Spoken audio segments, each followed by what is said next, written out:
மேடை கச்சேரியில ரொம்ப நேரம் நின்னா மூட்டு வலி பயங்கரமா இருக்கு. அந்த நேரத்துல என்ன காப்பாத்துற ஒரே ஒரு ஆயில் பச்சை இலை ஆர்த்தோ ஆயில் நான் யூஸ் பண்ணிட்டு இருக்கேன். நீங்க பச்சை இலை ஆர்த்தோ ஆயில். இப்போ கேரளாவில் என்ன பிரச்சனை? கேரளாவில் காங்கிரஸும் இடதுசாரிகளும் பல காலமாக ஒருவருக்கொருவர் எதிராக இருந்திருக்காங்க. திடீரென்று இன்றைக்கு ரெண்டு பேரும் ஒன்றாக சேர்ந்து கொள்ளணும், பிஜேபியை வீழ்த்தணும் என்பதற்காக ஒன்றாக சேர்ந்து கொள்ளணும்னா கேரளாவில் பிஜேபி இல்லையே. திமுக சனாதனத்தை ஒழிப்போம் என்று சொன்னால் அதை வட இந்தியாவை அடிப்படையாக கொண்டிருக்கிற கட்சிகளால் அதை செய்ய முடியுமா, சொல்ல முடியுமா? ஹிந்தி தெரியாது போடானா அங்கே அதை அவங்க ஏற்றுக்கொள்வார்களா? அப்போது அடிப்படையிலேயே முரண்பாடுகள் இருக்குது. பத்திரங்கள் அரசியல் சட்ட ரீதியாக தவறுன்னு சுப்ரீம் கோர்ட் சொல்லியிருக்கு. சரி, சட்ட ரீதியாக தவறுனா இனிமேல் அதுக்கு என்ன மாற்று என்பதை பார்க்கணும். அதனால் இதெல்லாம் ஒரு பெரிய பிரச்சனையாக வரும் என்று தேர்தலில் ஒரு பிரச்சனையாக வரும் என்று நான் நினைக்கிறேன். துரதிர்ஷ்டம், நம்ம தேசத்தினுடைய பெரிய துரதிர்ஷ்டம் என்னவென்று கேட்டால், ஒழுக்க பிரச்சனைகள் தேர்தல் பிரச்சனைகளாக ஆவதில்லை.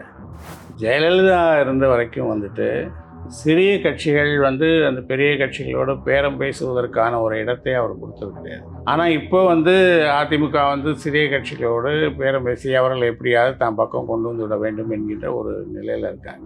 அது காரணம் இது அவர்களுடைய சர்வைவல். தேர்தல் அறிவிச்சிருக்காங்க. ரெண்டு பாஜக தலைமையிலான ஒரு கூட்டணி, காங்கிரஸ் இருக்கிற இந்த இந்தியா கூட்டணி, ரெண்டு கூட்டணி தான் மெயினான இருக்குது. இது எப்படி பார்க்குறீங்க? யார் வெற்றி பெறுவார்கள் தோல்வி பெறுவார்கள் என்பது அது ஒரு தனி விவாதம், அது ஒரு தனி கணக்கு. அந்த கணக்கை பார்க்குறதா இருந்ததுன்னா பாஜகவினுடைய அணி ஒரு வலுவான இடத்துல இருக்குது. அதை மறுக்க முடியாது. இந்தி கூட்டணியில் இருக்கக்கூடிய பிரச்சனை என்னன்னா, அவங்களுக்குள்ளே இருக்கக்கூடிய உள் முரண்பாடுகளை தீர்த்து கொள்ளாமலேயே அவர்கள் ஒரு கூட்டணியை அமைச்சிட்டாங்க. அதாவது இந்திய அரசியல் வரலாறு என்பது எப்படி இருக்குதுன்னு கேட்டிங்கன்னா, காங்கிரஸ் என்பது மாநில கட்சிகளுக்கு எதிரானதாக தான் இவ்வளோ நாள் இருந்திருக்கு. மாநில கட்சிகளோடு போட்டியிடக்கூடிய ஒன்றாக தான் காங்கிரஸ் என்பது அது இருந்திருக்கு. அல்லது காங்கிரஸினுடைய அந்த போக்கு பிடிக்காமல் பிரிஞ்சு மாநில கட்சிகளாக தொடங்கி தன்னை வலுப்படுத்தி கொண்டவர்களாக இருக்கிறாங்க. உதாரணத்துக்கு சொல்வதானால் மம்தா பானர்ஜி, சரத்பவார், அந்த இடத்திலேயே ஒரு அந்நேச்சுரலான ஒரு இது ஏற்பட்டு விடுகிறது. இவ்வளோ நாள் முரண்டி கொண்டிருந்தவர்கள் இப்போ தேர்தல் என்பதற்காக இப்போ கேரளாவில் என்ன பிரச்சனை? கேரளாவில் காங்கிரஸும் இடதுசாரிகளும் பல காலமாக ஒருவருக்கொருவர் எதிராக இருந்திருக்காங்க. திடீரென்று இன்றைக்கு ரெண்டு பேரும் ஒன்றாக சேர்ந்து கொள்ளணும், பிஜேபியை வீழ்த்தணும் என்பதற்காக ஒன்றாக சேர்ந்து கொள்ளணும்னா கேரளாவில் பிஜேபி இல்லையே. இல்லாத போது அவர்களை வீழ்த்துவதற்காக நீங்கள் ஒன்றாக சேர்ந்து கொள்கிறோம்னா அது மக்களுடைய இதுக்கு இது வருது. அதனால் அது ஒரு உள்ளார்ந்த பலவீனத்தோடு தான் அந்த இந்தி கூட்டணி என்பது உருவாகியிருக்கு. ஒரு இன்ஹரண்ட் வீக்னஸோடு தான் அது உருவாகியிருக்கு. பிஜேபியை பொறுத்தவரையில் பிஜேபி வேறு ஒரு நிலைப்பாடை முன்னிறுத்தி மாநில கட்சிகள் இதுவரைக்கும் என்ன மாதிரியான ஒரு அணுகுமுறையை மேற்கொண்டிருந்ததோ அதை போன்ற ஒரு அணுகுமுறையை தேசிய அளவில் அவர் மேற்கொண்டு அது ஒரு தனி மனிதனை முன்னிறுத்தி வாக்கு கேட்பது என்பது நமக்கு ரொம்ப பழக்கமான ஒரு விஷயம். ஜெயலலிதா இருந்திருக்கிறார்கள், கருணாநிதி இருந்திருக்காரு, எம்ஜிஆர் இருந்திருக்காரு, இப்போ பெங்காலில் போனால் மம்தா பானர்ஜி இருக்காங்க.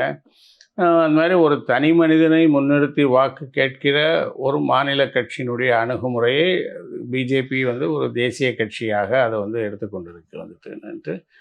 அதற்குண்டான பலனும் அதற்கு கிடைக்கும். என்னுடைய கணிப்பு என்னவென்று சொன்னால் பாஜக மீண்டும் ஆட்சிக்கு வருவதற்கான சாத்தியங்கள் இருக்கிறது. ஆனால் அவங்க சொல்கிற மாதிரி 400 இடங்கள் என்பதில் எனக்கு கேள்வி இருக்கிறது.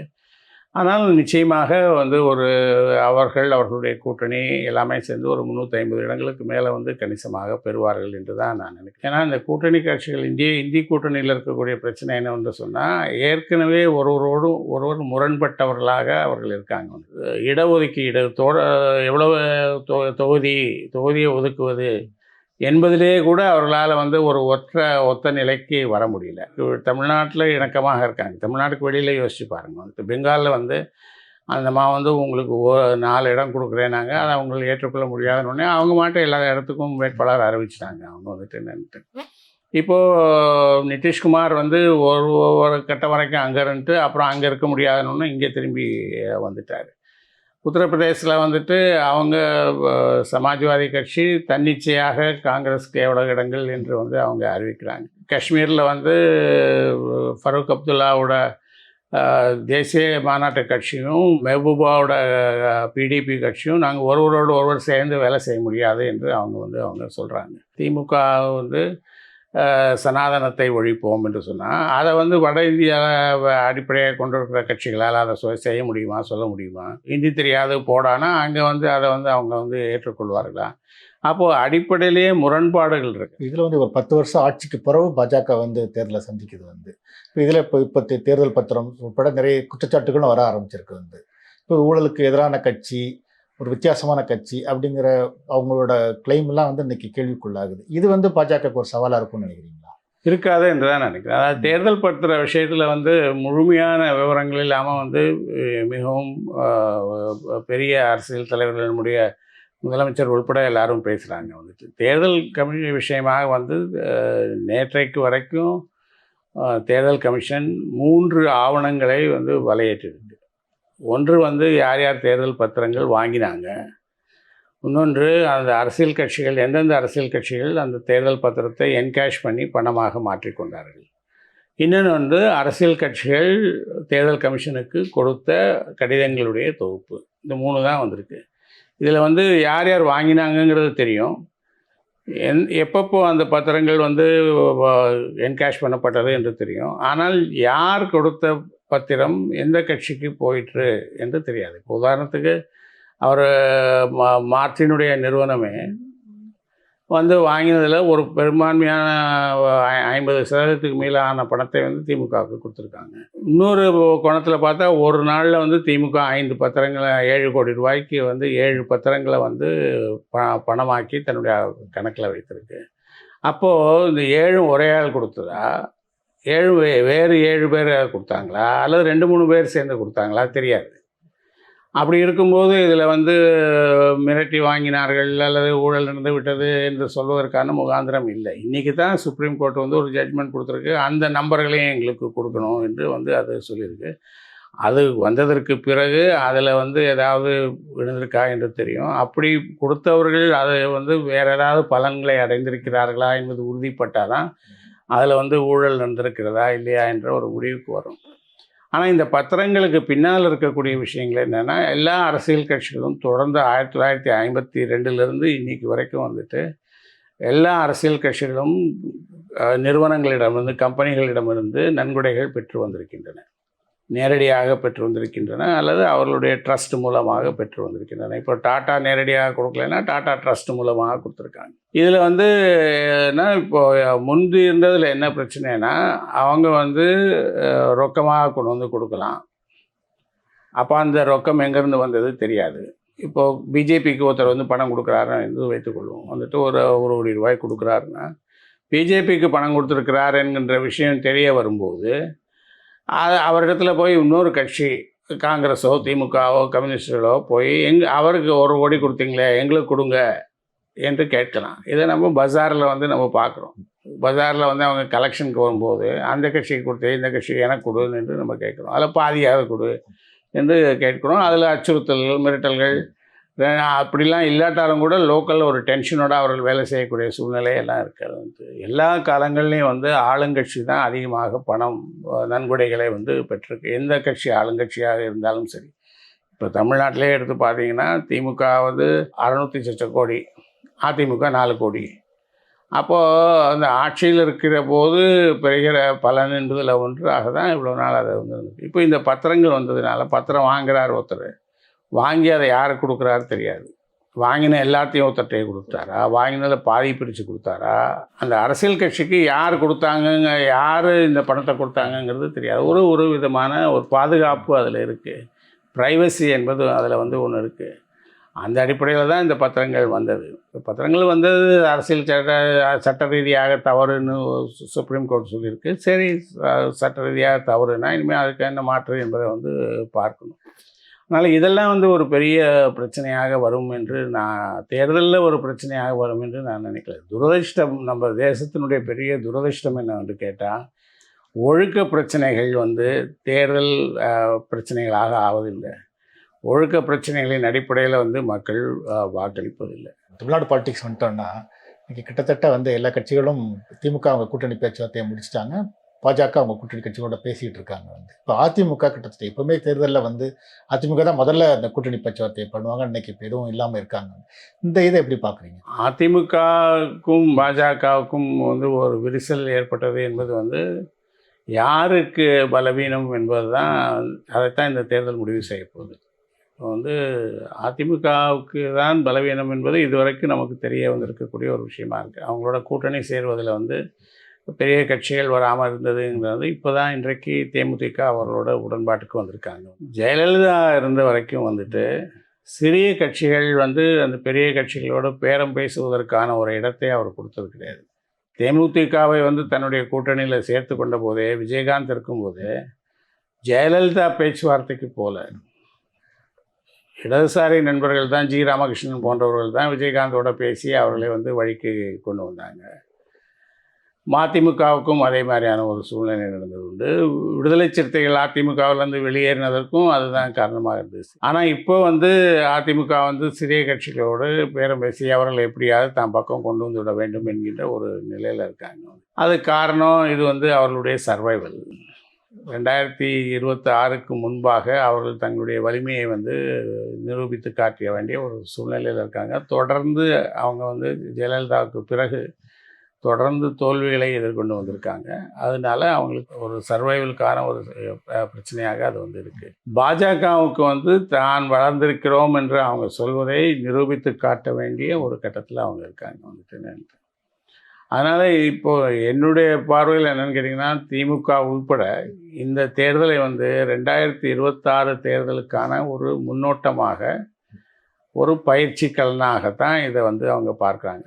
எல்லாரும் வந்து இன்றைக்கு நாம் எந்த இடத்துல இருக்கோம் என்பதை உறுதி செய்து கொள்வதற்கான ஒரு தேர்தலாக தான் இதை பார்க்குறாங்க. அவங்க வந்து ஜெயிச்சு நாடாளுமன்றத்துக்கு போய் அவங்க பெரிய சாதனைகள் செய்யணுங்கிற நோக்கத்தோடு இருக்கிறதா இல்லை. பெரிய கட்சிகளாக திமுக, அதிமுக, பாஜகவானாலும் சரி, சிறிய கட்சிகளான பாமக, தேமுதிக, விடுதலை சிறுத்தைகள் என்று யாரானாலும் சரி, அவங்க வந்து அவங்க எந்த இடத்துல இருக்காங்க என்பதை வந்து அசஸ் பண்ணி கொள்வதற்கான ஒரு வாய்ப்பாகத்தான் இந்த தேர்தலை அவங்க பார்க்கிறார்கள். அப்படி பார்க்கிற போது இதில் வந்து அதிமுக, பாஜக இரண்டுமே வந்து வெளிப்படையாக நிரூபித்து காட்ட வேண்டிய ஒரு சூழலில் அவங்க இருக்காங்க. அது வந்து எப்படி ஆகும் என்று வந்து சொல்வதற்கு இல்லை. அது வந்து யாருக்கு அடித்தளத்தில் வலு இருக்கிறது என்பதை அளந்து பார்க்கக்கூடிய ஒரு தேர்தலாக இது. இப்போ நீங்கள் உங்களோட கல்லூரி காலத்தில் இருந்து நேருலேருந்து ஆரம்பித்து இன்றைக்கி மோடி வரைக்கும் எல்லா பிரதமர்களையும் நீங்கள் பார்த்துருக்கீங்க. ஸோ இவங்களெல்லாம் மதிப்பிடுறதுனா உங்களை கவர்ந்த பிரதமர்னு யாரை சொல்லுவீங்க? அந்த காலத்தில் மோடி வந்து முதல் சாய்ஸ் வந்து மோடி. அதற்கு காரணம் வந்து அவர் வந்து இதுவரைக்கும் இருந்த சில விஷயங்களை வந்து மாற்ற வேண்டும் என்று நினைக்கிறார். அது வந்து ஒரு வழக்கத்திற்கு மாறான சில சிந்தனைகளை வந்து அவர் கொண்டு வரணும்னு நினைக்கிறாரு. அது வந்து பாராட்டப்பட வேண்டிய ஒரு விஷயம் என்று நினைக்கிறேன். வெளிநாடுகளுக்கு பயணம் செய்யும்போது வெளிநாடுகளில் வந்து இந்தியர்களுக்கான மதிப்பு என்பது உயர்ந்திருக்கிறது என்பதை வந்து பார்க்க முடிகிறது. முந்தையெல்லாம் நீங்கள் போகும்போது பார்த்தீங்கன்னா, இந்தியன் பாஸ்போர்ட் பார்த்த உடனே அந்த இமிக்ரேஷனில் இருக்கிறவங்க உங்களை மேலே கீழமா பார்ப்பாங்க. சில சமயம் சில எரிச்சல் ஊட்டக்கூடிய கேள்விகள் கேட்பாங்க. எதுக்கு நீங்கள் இங்கே வந்திருக்கீங்கிறதுலேருந்து ஆரம்பித்து நம்ம சொல்கிற பதில் வந்து உண்மைதானாங்கிறத வந்து அறிந்து கொள்வதற்காக ஒரு 3-4 மாற்று கேள்விகள் எல்லாம் கேட்டு பண்ணுவாங்க. இப்போது அந்த வெளிநாடுகளிலேருந்து இந்தியர்களை பார்க்கக்கூடிய பார்வை மாறி இருக்கிறது என்பதை வந்து அனுபவபூர்வமாக என்னால் உணர முடிகிறது. வேறு சில மாற்றங்களை வந்து அவர் கொண்டு வந்திருக்காரு. அது வந்து பல பேர் தொட அஞ்சிய பிரச்சனைகளை வந்து அவர் வந்து செய்திருக்காரு. அதற்கு வந்து ஒரு மனோதைரியம் வேண்டும். அதை வந்து அவற்றை இருக்கிற அது 370 ரத்து செய்ததாகட்டும், அல்லது ராமர் கோவில் ஆகட்டும், வேறு அந்த சிஏ ஆகட்டும், அது வந்து வாக்கு வங்கிக்கு பயந்து மற்ற அரசியல் தலைவர்கள் செய்வதற்கு பயந்த ஒரு விஷயத்தை வந்து அவர் செய்திருக்காரு. நிலைமையை மாற்ற வேண்டும் என்ற ஸ்டேட்டஸ்கோ என்பதை வந்து மாற்ற வேண்டும் என்று அவர் முயற்சிக்கிற அந்த ஒரு விஷயத்துக்காக அவரை வந்து எனக்கு பிடித்திருக்கிறது. 2வது நரசிம்மராவும் இதே தான் செய்தார். நரசிம்மராவும் இருந்த நிலையை மாற்றுவதற்கான ஒரு முயற்சியை செய்தார். அவர் இந்த பொருளாதார சீர்திருத்தங்களை அறிமுகப்படுத்தியது, கணினிமயமாக்கலை உற்சாகப்படுத்தியது, இதெல்லாம் வந்து அவர் வந்து அதை செய்த ஒரு விஷயமாக நான் நினைக்கிறேன். அதனால் வந்து மாற்றம் என்பது தேவை என்பதை உணர்ந்து செய்கிறவங்களை வந்து நம்ம ஆதரிக்க வேண்டும் என்று நான் நினைக்கிறேன். அதனால் மோடி வந்து எனக்கு மோடி பிறகு நரசிம்மராவ் ரெண்டு பேரையும் பிடித்திருக்கிறது. இப்போ பல பிரச்சனைகள் அப்போ வந்து இப்போ மோடியும் சரி அமித்ஷாவையும் சரி எல்லாருமே இந்த நேருவை காரணமாக சொல்கிறாங்க. அதை எப்படி பார்க்குறீங்க? நேரு சில தவறுகள் செய்தார், அதை வந்து இல்லை என்று மறுக்க முடியாது. ஆனால் அதெல்லாம் அவர் வேண்டுமென்றே செய்தாரா, மனதறிந்து தான் செய்தாரா என்பது தான் கேள்வி. அது வந்து அவருடைய சூழல், அன்றைக்கு அவ்வளோதான் செய்ய முடியும் என்கின்ற ஒரு நிலைமை அதெல்லாம் இருந்திருக்கலாம். அதனால் வந்து அது மாதிரி நடந்திருக்கலாம். அதனால் முற்றிலுமாக அவரை வந்து எதுவுமே செய்யலை அல்லது எல்லாமே கெடுதியாக தான் செய்தார் என்று நிராகரித்து விட முடியாது என்று நினைக்கிறேன். ஏன்னா அவர் பிரதமராக பதவி வகித்த காலம் மிக ரொம்ப கடுமையான ஒரு காலகட்டம். அவருடைய சிந்தனைக்கு சரி என்று தோன்றினதை வந்து அவர் செய்திருக்கிறார் என்று தான் நான் நினைக்கிறேன். முக்கியமானது பல விஷயங்களில் வந்து அடித்தளத்தை வந்து அவர் தான் உருவாக்கினார். இன்ஃப்ராஸ்ட்ரக்சரை வந்து அவர் தான் உருவாக்கினார். அது வந்து கல்வி ஆகட்டும், நீர்ப்பாசனம் ஆகட்டும், தொழிற்சாலைகள் ஆகட்டும், அது மாதிரி பல நம்மளுடைய அறிவியல் துறையில் ஏற்படக்கூடிய முன்னேற்றங்களாகட்டும், அது எல்லாத்துக்குமான அடித்தளங்களே வந்து அவர் தான் உருவாக்கினார். அதற்கான கிரெடிட்டை வந்து நம்ம அவருக்கு நிச்சயம் கொடுக்க தான் வேண்டும். அது வந்துட்டு இந்தியா வந்து ஒரு அறிவார்ந்த நாடாக ஆக வேண்டும் என்கின்ற அவருடைய ஆசை வந்து அதில் வெளிப்பட்டது. அது வந்து அன்றைக்கு ஒரு பெரிய சவாலான ஒரு விஷயம். ஏன்னா எழுத படிக்க தெரிந்தவர்களுடைய எண்ணிக்கையே குறைவாக இருந்தது என்கின்ற ஒரு காலத்தில் வந்து நம்ம வந்து ஐஐடியை தொடங்குவதை பற்றியும், நம்ம வந்து ஒரு அட்டாமிக் ரிசர்ச்சை தொடங்குவதை பற்றியும், ஸ்பேஸ் ரிசர்ச்சை தொடங்குவதை பற்றியும் யோசிப்பது என்பது வந்து ரொம்ப ஒரு அரிய ஒரு விஷயம். அது வந்துட்டு அதுக்கான பாராட்டுகளை அவருக்கு கொடுக்க தான் வேணும். குறைபாடுகள் என்று சொன்னால் அவருக்கு வந்து சோஷலிசத்தின் மீது இருந்த ஒரு பற்று. சோஷலிசம் வந்து முழுக்க சரிதானா, நம்முடைய அமைப்புக்கு அது ஏற்றது தானா, ஒரு தீர்க்கமான பார்வை அவருக்கு இருந்ததா என்ற ஒரு கேள்வி இருக்குது. ஆனால் அவருக்கே அதில் சந்தேகங்கள் இருந்தது. அதனால் அவர் தான் வந்து ஒரு மிக்சட் எக்கானமி என்று சொல்லக்கூடிய, ஜாயிண்ட் செக்டார் என்று சொல்லக்கூடிய, இன்றைக்கு பேசுகிற ப்ரைவேட் பப்ளிக் பார்ட்னர்ஷிப் என்று சொல்லக்கூடிய விஷயங்களை அவர் தான் ஆரம்பித்தார். அவர் தொடங்கின உருக்காலைகள் வந்து ஜாயிண்ட் செக்டாரில் தான் தொடங்கப்பட்டது. டாடா ஸ்டீல் என்பது வந்து அது முழுக்க ஒரு தனியார் இது இல்லாமல் அந்த மாதிரி 2 விஷயங்கள் சேர்ந்து தான் செய்யப்பட்டது.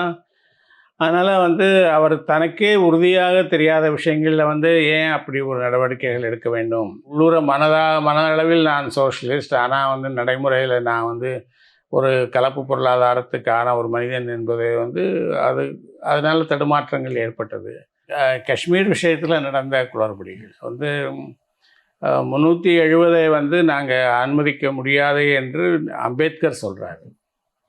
அதாவது அங்கே அந்த ராஜா வந்து அங்கே கூலிப்படை வந்துருச்சு, அதில் வந்து காத்துக்கொள்ள வேண்டிய ஒரு சூழ்நிலை வரும்போது இந்தியாவோட உதவியை நாடுறாரு. மவுண்ட் பேட்டன் இருக்கார்.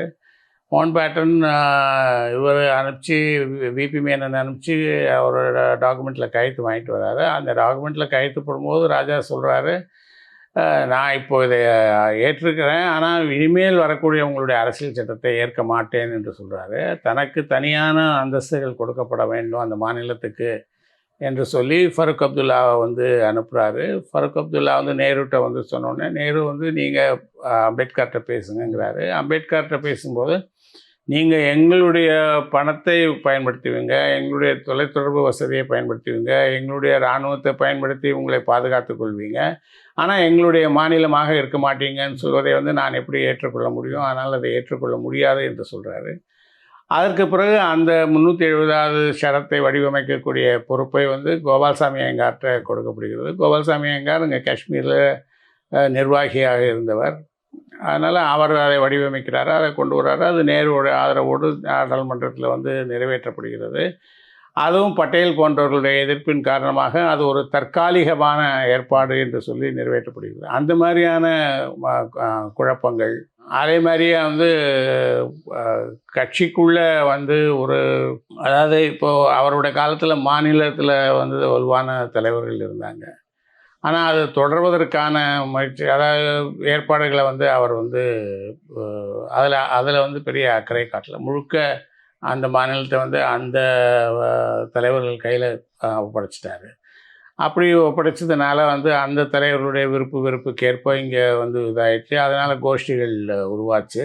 அந்த மாதிரியான ஒரு செய்த கட்சிக்குள்ளே செய்த குழப்பங்கள், இப்படி அவரதில் சில குறைபாடுகள் இருக்குது. அதை வந்து இல்லை என்று சொல்ல முடியாது. சீனாவை ரொம்ப நம்பி அந்த எல்லையை வந்து அவர்கள் படையெடுத்து வர்ற வரைக்கும் அதை எதிர்கொள்வதற்கு நாம் தயாராக இல்லாத ஒரு சூழ்நிலை, அதெல்லாம் அவருடைய குறைபாடுகள் தான். விகேகே மேனனை வந்து அவ்வளோ தூரம் நம்பியிருக்க வேண்டாம்.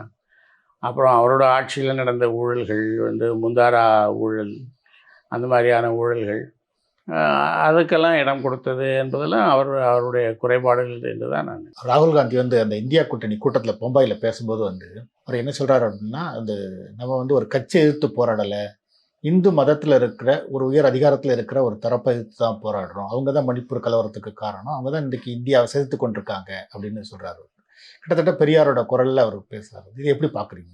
ஒரு சித்தாந்தத்தை எதிர்த்து போராடுறோம்னு சொல்கிறது வந்து கேட்பதற்கு சரியாக இருக்குது. அது வந்து என்னென்ன, ஆனால் அந்த சித்தாந்தத்தில் இருக்க குறைகளை சொல்லி வந்து அது அவர் பேசலாம். ஆனால் ராகுல் காந்தி வந்து அதை வந்து ஒரு அரசியல் நோக்கத்துக்காக பேசுகிறார். பெரியாருக்கு அரசியல் நோக்கங்கள் இருந்ததில்லை.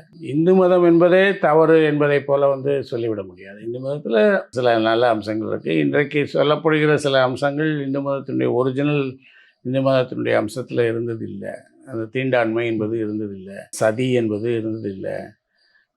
அதனால் வந்து அதை இந்து மதத்தோட பெரிய இவ்வளோ காலம் தாக்குப்பிடித்து இருப்பதற்கான காரணமே வந்து அது வந்து தன்னைத்தானே புதுப்பித்து கொண்டே வந்திருக்கிறது என்பது தான். மதம் என்று பார்ப்பதில் தான் இந்த பிரச்சனைகள் வருது. அது வந்து ஒரு கலாச்சாரம். ஆனால் அவர் வந்து இந்து மதம்னு சொல்லாமல் இந்து மதத்தில் இருக்கிற ஒரு அதிகார மையம் அப்படிங்கிறாரு. ஆமாம், நான் என்ன சொல்கிறேன், எல்லா மதத்துலேயும் வந்து ஒரு அதிகார மையம் இருக்குது. இன்னும் சொல்லப்போனால் மற்ற மதங்களில் வந்து அந்த அதிகார மையம் வந்து ஒரு தெளிவான ஸ்ட்ரக்சராக வந்து வகுக்கப்பட்டிருக்கு. போப்பு, அது கீழே வந்து கார்டினல்ஸு, அது கீழே வந்து பிஷப்ஸு, அது கீழே வந்து ஒவ்வொரு சர்ச்சுக்கும் ஒவ்வொரு பாதிரியார், அவருக்கு உண்டான அதிகாரங்கள், அவருக்கு உண்டான இதெல்லாம் அந்த மாதிரி அது வந்து இருக்குது. இந்து மதத்தில் அப்படி ஒன்றும் கிடையாது. இந்து மதத்தில் ஒரு சங்கராச்சாரியார் இருக்கார் அல்லது ஒரு பங்காரடிகள் இருக்கார் அப்படின்னா அவரை பின்பற்ற வேண்டும், அவரை அபிமானிகள் அவரை பின்பற்றுவாங்க. அவர் சொல்கிறத எல்லாரும் கேட்கணும் என்கின்ற ஒரு ஒரு ஒரு கட்டாயமும் கிடையாது.